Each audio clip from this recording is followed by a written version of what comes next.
Hello everyone, मैं हूं तुम्हारे ज्योतिराज यानी कि एजुकेशनल भैया। और आज की वीडियो में हम लोग पढ़ने वाले हैं तुम्हारे इंग्लिश ग्रामर के one of the most important topic tense को। वैसे इस टॉपिक पर यूट्यूब पर 1 घंटे से ऊपर की वीडियोस भी तुम्हें देखने को मिल जाएगी और 5 मिनट से कम की वीडियोस भी देखने को मिल जाएगी। लेकिन आज की वीडियो में मैं तुम्हारा पूरा कॉन्सेप्ट क्लियर कर दूंगा जितना तुम्हें 10th में जानने के लिए रिक्वायर्ड है, ताकि तुम अपने बोर्ड एग्जाम्स में फोड़ कर आ सको। ना तो मैं तुम्हें एक छोटा सा टेबल दिखा के कंफ्यूज करूंगा और ना ही इस वीडियो को बहुत बड़ा बनाऊंगा। चलो स्टार्ट करते हैं। सबसे पहले टेंस होता क्या है? Tense is defined as a form of verb which indicate time and state of action or event। इसका मतलब ये होता है ना कि टेंस एक काइंड ऑफ वर्ब होता है जो पर्टिकुलर टाइम में हो रहे एक्शन या इवेंट को इंडिकेट करता है। अगर यहाँ पे कंफ्यूज हो रहे हो तो टेंशन मतलब वीडियो को ध्यान से देखो, तुम्हें सब कुछ समझ में आने लगेगा। अभी डेफिनेशन को इग्नोर मारो, हम पहले टेंस के टाइप्स को देख लेते हैं। बहुत ही इजी होता है, प्रेजेंट टेंस, पास्ट टेंस और फ्यूचर टेंस। एक एक एग्जांपल भी ले लेते हैं। ही गोज टू स्कूल मतलब वो स्कूल जाता है, तो ये तुम्हारा प्रेजेंट टेंस में हो जाएगा क्योंकि वो जाता है, ठीक है, वो प्रेजेंट में चल रहा है। फिर तुम्हारा अगला आएगा ही वेंट टू स्कूल मतलब वो स्कूल गया था,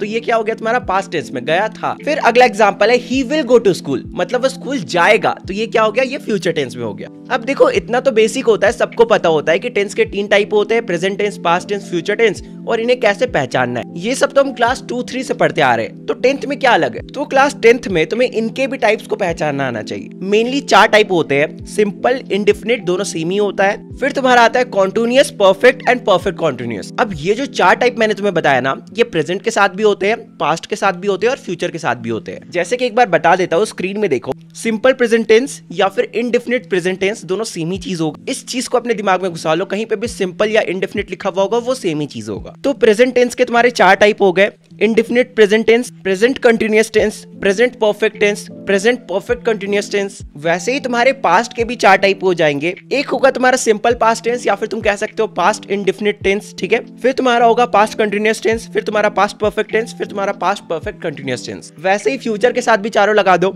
future indefinite tense, future continuous tense, future perfect tense, future perfect continuous tense. तो यहाँ पे तो कुछ भी कंफ्यूजिंग नहीं है। टेंस के 3 टाइप हुए और इन 3 टाइप के 4 टाइप होते हैं। वीडियो को ध्यान से देखते जाओ, इस वीडियो के एंड में मैं तुम्हें प्रीवियस ईयर क्वेश्चंस भी करवाऊंगा। अब देखो, इससे पहले कि हम ये देखें कि हमें इन्हें पहचानना कैसे है, तुम्हें 2 चीज के बारे में पता होना चाहिए। पहला, पॉइंट ऑफ टाइम क्या होता है। जो भी इवेंट एक पर्टिकुलर टाइम पे हो रहा हो ना, वो पॉइंट ऑफ टाइम हो जाएगा। For example on Monday, exactly बता रहा है किस दिन, ऑन मंडे, या फिर एग्जैक्टली ईयर बता रहा है इन 2012, तो ये तुम्हारा पॉइंट ऑफ टाइम हो गया क्योंकि तुम्हें एग्जैक्ट मोमेंट बताया जा रहा है। लेकिन तुम्हारा दूसरा जो है पीरियड ऑफ टाइम, इसमें तुम्हें एग्जैक्ट टाइम नहीं बताया जाता है। फॉर एग्जाम्पल देख लो, फ्रॉम 1917 टू 1920 मतलब 1917 से लेके 1920 के बीच में, यहाँ पे तुम्हें एग्जैक्ट टाइम नहीं बताया गया है। फिर एक और एग्जांपल है फ्रॉम मंडे टू फ्राइडे, यहाँ पे भी तुम्हें एग्जैक्ट टाइम नहीं बताया गया है। यहाँ पे बोला जा रहा है मंडे से फ्राइडे के बीच में, तुम अपना पता कर लो कब हुआ था। तो तुम्हें समझ में आ गया, पॉइंट ऑफ टाइम जब एग्जैक्ट टाइम बताया जाए तो वो तुम्हारा पॉइंट ऑफ टाइम हो जाता है। पीरियड ऑफ टाइम जब तुम्हें एग्जैक्ट टाइम नहीं बताया जाता है वो तुम्हारा पीरियड ऑफ टाइम हो जाता है। सिंपल। ये जानना इसलिए इंपॉर्टेंट था क्योंकि आगे मैं बहुत बार पॉइंट ऑफ टाइम और पीरियड ऑफ टाइम का नाम लूंगा तो तुम लोग कंफ्यूज ना हो। अब देखो, ऊपर में तुम्हें V1 और V5 लिखा हुआ दिख रहा होगा, तो मैं उम्मीद करता हूँ कि तुम्हें ये पता होगा कि वर्ब के कितने फॉर्म्स होते हैं। वर्ब के टोटल 5 फॉर्म होते हैं, V1, V2, V3, V4, V5, and ये सब चीजें तुमने बचपन में ही सीखी है। चलो फिर भी एक एग्जांपल लेते हैं, ड्रॉ के 5 फॉर्म ऑफ वर्ब बताते हैं। तो वो क्या हो जाएगा, ड्रॉ,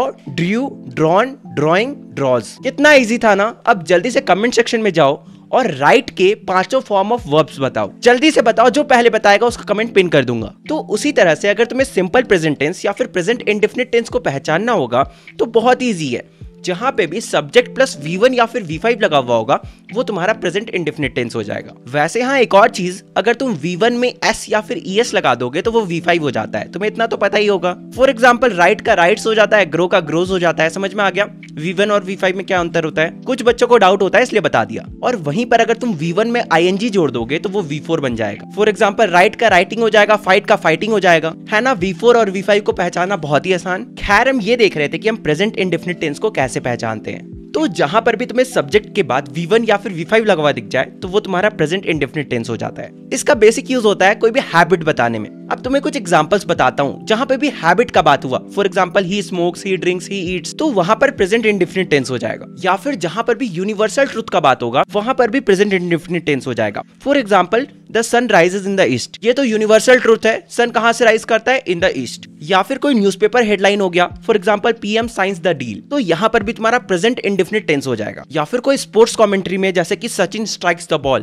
तो ये जो सेंटेंस है ना, ये भी तुम्हारा प्रेजेंट इंडेफिनिट टेंस हो जाएगा। इवन की बेसिक रेगुलर और इरेगुलर एक्शन के लिए भी हम उसे प्रेजेंट इंडेफिनिट टेंस के अंदर डालते हैं। For example I came here daily, मतलब मैं रोज आता हूँ, ये तुम्हारा रेगुलर एक्शन हो गया और ये भी तुम्हारा प्रेजेंट इंडेफिनिट टेंस के अंदर आ जाएगा। इरेगुलर एक्शन जैसे कि अर्थक्वेक केम इन जापान, तो ये भी तुम्हारा प्रेजेंट इंडेफिनिट टेंस के अंदर आ जाएगा। ये सारी बेसिक चीजें इंपॉर्टेंट थी, इसलिए मैंने तुम्हें बता दी। अगर तुम इन बेसिक चीजों को याद रखते हो ना, तुम एग्जाम में ऐसे टिक मार लोगे। टेंशन मत लो, बस यही वाला टॉपिक बड़ा है, बाकी सब इजी है। फिर तुम्हारा अगला आता है प्रेजेंट कंटिन्यूअस टेंस। तुम ये कैसे पहचानोगे कि कोई भी सेंटेंस प्रेजेंट कंटिन्यूअस टेंस में है? बहुत ही सिंपल है। अगर लाइन पढ़ने के बाद तुम्हें ये लग रहा है ना कि ये एक्शन अभी भी चल रहा है, तो ये तुम्हारा प्रेजेंट कंटिन्यूअस टेंस में आ जाएगा। For example she is cooking या फिर I am going to Delhi, तो ये सब अभी भी चल रहा है, इसलिए ये तुम्हारा प्रेजेंट कंटिन्यूअस टेंस में आ जाएगा। और सेंटेंस में पहचानना बहुत ही इजी है। सब्जेक्ट के आगे इज एमआर प्लस V4 लगा हुआ होगा, तो वो तुम्हारा प्रेजेंट कंटिन्यूअस टेंस में आ जाएगा। मैंने तुम्हें पहले भी बताया था V4 क्या होता है, V1 plus ING। Cooking, going, teaching, ये सब तुम्हारा V4 हो गया। अब हम लोग देख लेते हैं प्रेजेंट परफेक्ट टेंस। यहाँ पे बहुत मजा आएगा, ध्यान से सुनना। एक काम जो अभी अभी खत्म हुआ हो उसे हम प्रेजेंट परफेक्ट टेंस बोलते हैं।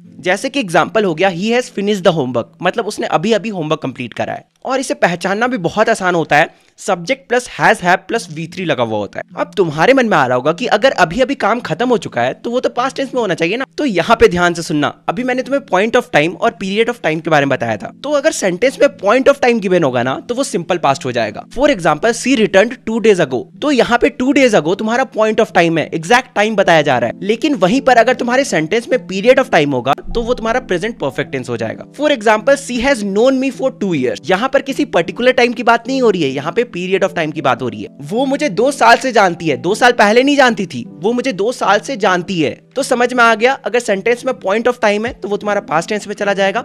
अगर पीरियड ऑफ टाइम है तो वो तुम्हारा क्या हो जाएगा, प्रेजेंट परफेक्ट टेंस। तो प्रेजेंट परफेक्ट टेंस और पास्ट टेंस में कंफ्यूज मत होना। सिंपल, अगर लाइन में पॉइंट ऑफ टाइम नहीं गिवन है बल्कि पीरियड ऑफ टाइम गिवन है तो वो तुम्हारा प्रेजेंट परफेक्ट टेंस हो जाएगा। अब आता है हमारा प्रेजेंट परफेक्ट कंटिन्यूअस टेंस, मतलब कि एक काम जो शुरू हो चुका था और अभी भी हो रहा है। For example I have been teaching you for an hour, मतलब कि मैं तुम्हें 1 घंटा से पढ़ा रहा हूँ। 1 घंटा पहले मैंने पढ़ाना शुरू किया था और अभी भी पढ़ाया जा रहा हूँ। और एक एग्जांपल है I have been watering the plant since 5 o'clock, मतलब मैं 5 बजे से प्लांट को वाटर किए जा रहा हूँ। इसमें तुम्हारा सब्जेक्ट के साथ हैज या फिर हैव रहेगा, प्लस V4 रहेगा, प्लस 4 या सिंस में से कोई एक रहेगा और प्लस टाइम गिवन होगा। तुमने एग्जांपल में भी देखा था I have been teaching you for an hour, तो इसमें हैव था, टीचिंग जो कि तुम्हारा V4 है वो भी था, 4 और सिंस में से 4 था, इसमें 4 भी था और टाइम भी गिवन था 4 and hour। कुछ बच्चों को कंफ्यूजन होता है कि 4 कहाँ लगता है और सिंस कहाँ लगता है। तो जहां पर भी पीरियड ऑफ टाइम की बात हो वहां पे 4 लगेगा, जहां पर भी पॉइंट ऑफ टाइम की बात हो, पर्टिकुलर टाइम की बात हो, वहां पे सिंस लगेगा। सिंपल, जैसे कि तुम सेकंड सेंटेंस देख सकते हो, I have been watering the plant since 5 o'clock,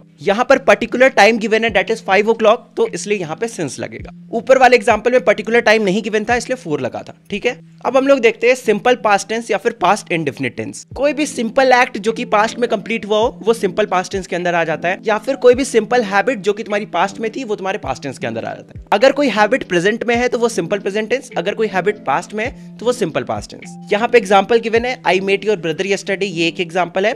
he used to go to Delhi by train, तो ये तुम्हारा दूसरा एग्जांपल है। सेकंड एग्जांपल तुम्हारा पास्ट हैबिट का है कि वो पहले दिल्ली जाता था ट्रेन से। इजी पीजी है, बस सब्जेक्ट के साथ V2 लगा हुआ होगा। ठीक है, इसके बाद तुम्हारा आता है पास्ट कंटिन्यूअस टेंस, मतलब कि पास्ट में एक काम या फिर एक एक्शन जो कि हुए जा रहा है। For example it was still raining when I reached there, मतलब कि जब मैं वहां पहुंचा तब बारिश हो ही रही थी, बारिश रुकी नहीं थी, बारिश हो ही रही थी। तो ये तुम्हारा क्या हो गया, past continuous tense. Simple, subject के साथ वाज या फिर वर प्लस V4 लगा हुआ होगा। V4 क्या होता है, ING वाला फॉर्म, वर्ब का ING वाला फॉर्म। अब वाज किसके साथ लगता है, आई, ही, सी, इट, नेम या फिर सिंगुलर चीजों के साथ वाज लगता है। और वर कहाँ लगता है, यू, वी, दे और प्लूरल फॉर्म के साथ। ठीक, इसके बाद हम आते हैं पास्ट परफेक्ट टेंस में। तो पास्ट परफेक्ट टेंस क्या होता है, एक एक्शन जो कि पास्ट में कंप्लीट हो चुकी है, पास्ट में चल नहीं रही है, पास्ट में कंप्लीट हो चुकी है, तो वो तुम्हारा क्या हो जाएगा, पास्ट परफेक्ट टेंस। जैसे कि आई मेट हिम इन 1995, मतलब मैं 1995 में उससे मिल चुका हूं, या फिर I had seen him last 5 years before. ठीक है, एंड इसको पहचानना बहुत आसान है, सब्जेक्ट के साथ हैड प्लस V3 लगा हुआ होगा,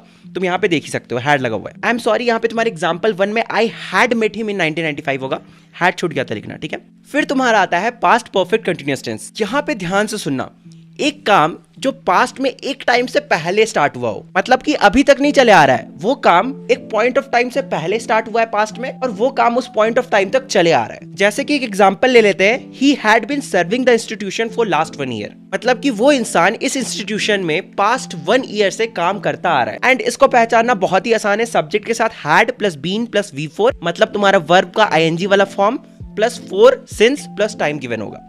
मैंने पहले ही बताया था कि 4 कहां लगेगा और सिंस कहां लगेगा, पॉइंट ऑफ टाइम में सिंस लगेगा और पीरियड ऑफ टाइम में 4 लगेगा। समझ में आ गया। अब हमारा है फ्यूचर इंडेफिनिट टेंस, मतलब कि एक काम जो कि फ्यूचर में होने वाला है। Simple, an action that is still going to take place. Example देख लेते हैं, I shall meet him tomorrow या फिर he will do it tomorrow. बहुत बेसिक है, एक एक्शन जो कि फ्यूचर में होने वाला है। इसको पहचानते कैसे हैं, सब्जेक्ट के साथ शैल या फिर विल लगा हुआ होगा और प्लस वर्ब का फर्स्ट फॉर्म होगा। ठीक है। अब हमारा है फ्यूचर कंटिन्यूअस टेंस, मतलब कि एक काम जो कि फ्यूचर में हो रहा होगा, फ्यूचर के किसी टाइम में वो काम हो रहा होगा। ठीक है। एग्जांपल देख लेते हैं, When I go into the class, the teacher will be teaching, मतलब मैं जब क्लास में जाऊंगा तब टीचर पढ़ा रहे होंगे। पढ़ा नहीं रहे या फिर पढ़ा चुके नहीं है, वो पढ़ा रहे होंगे। यहाँ पर वो पढ़ा नहीं रहे या फिर पढ़ा चुके नहीं है, वो पढ़ा रहे होंगे, मतलब फ्यूचर में होने वाला है। इसको कैसे पहचानोगे? वैसे तो बहुत सिंपल है, तुम्हें अभी तक समझ में आ गया होगा कि जहां पे भी कंटिन्यूअस लगा हुआ होता है वहां वर्ब का फोर्थ फॉर्म तो होता ही होता है। तो इसमें भी क्या होगा, सब्जेक्ट प्लस शैल या विल में से कोई एक plus B plus V4। Example में भी था, तुमने देखा था, विल बी टीचिंग था। समझ में आया?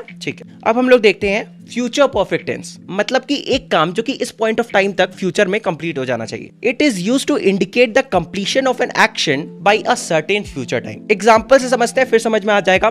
आई shall have done my homework by that time, मुझे अपना होमवर्क इस टाइम तक कर लेना चाहिए। इसको कैसे पहचानेंगे, सब्जेक्ट के साथ तुम्हारा शैल या फिर विल लगा हुआ होगा, प्लस हैव होगा, प्लस वर्ब का थर्ड फॉर्म होगा। ठीक है। फिर अगला आता है तुम्हारा फ्यूचर परफेक्ट कंटिन्यूअस टेंस, मतलब एक काम जो कि तुम्हारा पास्ट से चला हुआ आ रहा है लेकिन वो फ्यूचर में चल के खत्म होने वाला है। सिंपल। ठीक है। एक काम जो कि तुम्हारा पास्ट से चला हुआ आ रहा है और वो फ्यूचर में चल के खत्म होने वाला है। फॉर एग्जाम्पल देख लेते हैं, उसके बाद मैं तुम्हें समझाऊंगा। When he completes his school, he will have been studying at IIT, मतलब कि जब वो स्कूल खत्म कर लेगा तब वो IIT में पढ़ेगा या फिर NIIT में पढ़ेगा। अभी ना तो उसका स्कूल खत्म हुआ है और ना ही वो NIIT में पढ़ रहा है। यहाँ पे बताया जा रहा है कि फ्यूचर में जब वो अपना स्कूल खत्म कर लेगा तब वो NIIT में पढ़ेगा। अब इसे कैसे पहचानेंगे, सब्जेक्ट के साथ शैल या फिर विल लगा हुआ होगा, plus have plus been plus verb का फोर्थ फॉर्म प्लस 4 या फिर फ्रॉम में से कोई एक लगा होगा, प्लस टाइम गिवन होगा। अब तुम लोग सोच रहे होगे कि यहाँ पे 4 के साथ फ्रॉम क्यों लगा हुआ है, सिंस क्यों नहीं लगा हुआ है, क्योंकि सिंस बस प्रेजेंट और पास्ट में यूज होता है। तो तुम्हें टेंस पहचानने के लिए बस इतना ही जानना है, मोर देन एनफ है। अगर जितनी चीजें मैंने अभी बताई है ना, अगर तुम समझ जाते हो तो तुम अपने बोर्ड्स में टेंस में फुल लाओगे। इसके बाहर से आ ही नहीं सकता, क्योंकि इसके बाहर कोई कॉन्सेप्ट ही नहीं है। देखो, तुम्हें यूट्यूब में बहुत सारी आलतू फालतू वीडियो भी मिल जाएगी, अच्छी वीडियोस भी है, लेकिन मैक्सिमम आलतू फालतू वीडियोस है। अगर कॉन्सेप्ट क्लियर नहीं रखोगे तो कोई फायदा नहीं है। कोई टिप्स एंड ट्रिक्स काम नहीं देगा अगर कॉन्सेप्ट क्लियर नहीं होगा तो लास्ट में फिर तुमको तुक्का ही मारना पड़ जाएगा। अब हम लोग तुम्हारे टेंस से रिलेटेड प्रीवियस ईयर क्वेश्चंस को देख लेते हैं जो तुम्हारे बोर्ड्स में आए हुए। इससे हमने जो अब तक पढ़ा है वो तुम्हें समझ में आ जाएगा और तुम्हारा कॉन्सेप्ट भी क्लियर हो जाएगा। आई होप सो अभी तक तुम्हारा टेंस को लेकर जितने भी डाउट्स थे सब कुछ क्लियर हो गया होगा कि सभी टेंस को कैसे पहचानना है, 4 कहां लगता है, सिंस कहां लगता है, पॉइंट ऑफ टाइम क्या होता है, पीरियड ऑफ टाइम क्या होता है, सब कुछ अच्छे समझ में आ गया होगा। अब तुम मस्त एग्जाम में क्वेश्चंस करके आओ और उसके बाद कमेंट करके जरूर बताना तुम्हारा एग्जाम्स कैसा गया। और हाँ, ये सारी नोट्स जो मैंने अभी तुम्हें करवाया ना, ये तुम्हें टेलीग्राम चैनल में देखने को मिल जाएगा, जिसका लिंक डिस्क्रिप्शन में गिवन है।